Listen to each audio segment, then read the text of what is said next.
Hello everyone, মই আজি এটা পুৰণা মিক্সি গ্ৰাইণ্ডাৰ সাফা কৰিবলৈ ওলাইছো। চাওকচোন, এটো বহুত দিন ইউজ কৰা নাই, সুক এটাত পৰি আছিল কিন্তু ভাল হৈ আছে বস্তুটো। আজি মই সাফা কৰিম, কেনেকৈ সাফা কৰিম আৰু কি বস্তু ব্যৱহাৰ কৰিম আপোনালোকে চাব। একদম ঘৰতে সহজ পদ্ধতিৰে মাত্ৰ 10 টকা খৰচ কৰি আপোনালোকে এটো একদম চিকচিকিয়া কৰি দিব পাৰিব। মই সেইখিনিকে আপোনালোকক আজি দেখাবলৈ ওলাইছো। Welcome back to my channel. এটা নতুন দিনলৈ সকলোকে স্বাগতম জনাইছো। ভিডিওটো শেষলৈকে চাব আৰু কেনেকুৱা লাগিলে জনাবলৈ নাপাহৰিব। আৰু আপোনালোকৰ যদি এনেদৰে চুকত পৰি থকা পুৰণা এনেকুৱা গ্ৰাইণ্ডাৰ জাতীয় বস্তু আছে তেনেহলে এই ধৰণে সাফা কৰিব পাৰিব। তেনেহলে আৰম্ভ কৰোঁ। মই এটা সৰু 10 টকীয়া দামৰ কলগেট লৈ লৈছো আৰু এইটো হৈছে খোৱা সোডাটো আমাৰ। এই কলগেটটো মই এখন এনেই প্লাষ্টিকৰ প্লেটৰ নিচিনা সাৰফেস এটাত উলিয়াই লৈছো।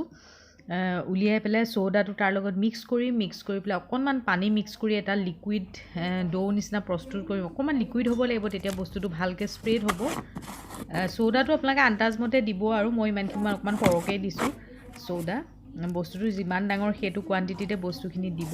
দি পেলাই ব্ৰাছডালে মই অকণমান পানী লগাই পেলাই মিলাই লৈছোঁ আৰু অকণমান পানী দিব লাগিব। মই কেনেদৰে সাফা কৰোঁ আপোনালোকে ভিডিওটো শেষলৈকে চালেই দেখা পাব আৰু পিছত ইয়াৰ ৰূপটো আপোনালোকে চাব। এতিয়া মই প্ৰথমতে এখন কাপোৰেৰে গোটেই জাৰটো মই সাফা কৰি লৈছোঁ মিক্সিটো, যিহেতু বহুত বেছি লেতেৰা হৈ আছিলে। চাওকচোন, প্ৰথমতে সাফা কৰি লৈছোঁ। এই যিটো বনাইছিলোঁ মই কেমিকেল সেইটো লগোৱা নাই। ইয়াৰ পিছত লাহে লাহে মই ব্ৰাছেৰে লগাই দিম। চাব, এই ধৰণেৰে অকণমান শুকান হৈ আছে। অকণমান বেছিকৈ পানী দিবলৈও দিগদাৰ, যিহেতু ইলেক্ট্ৰনিক বস্তু ন, খুব বেছি আপোনালোকে লিকুইড নকৰিব। এতিয়া অকণমান দি দিছোঁ মই পানী। তাৰপিছত ভালদৰে মিলাই লৈ পেলাই এইদৰে লাহে লাহে মই এনেকৈ ঘঁহি দিম।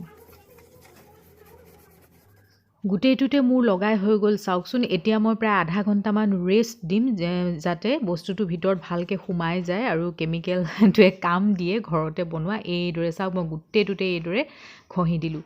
আৰু মাজৰখিনি ঘঁহিবলৈ আৰু এটা টুল মই ব্যৱহাৰ কৰিম, জুইচলা কাঠি জাতীয়। তাৰপিছত মই আধা ঘণ্টাৰ বাবে থৈ দিম।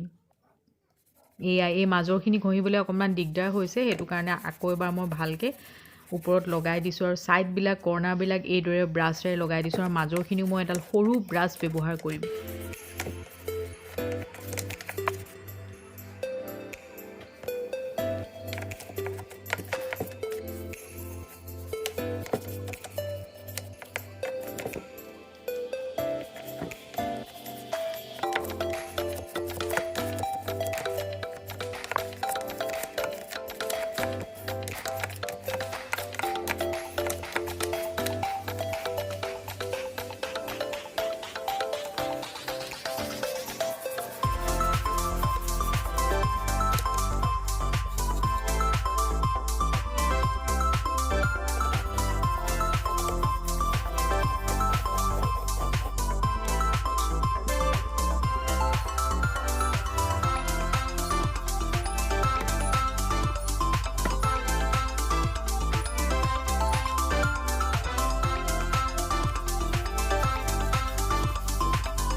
আধা ঘণ্টা হৈ যোৱাৰ পিছত আকৌ মই ব্ৰাছডাল এইদৰে মাৰি দিছোঁ। চাওক, বহুখিনি চেঞ্জেছ আহিছে।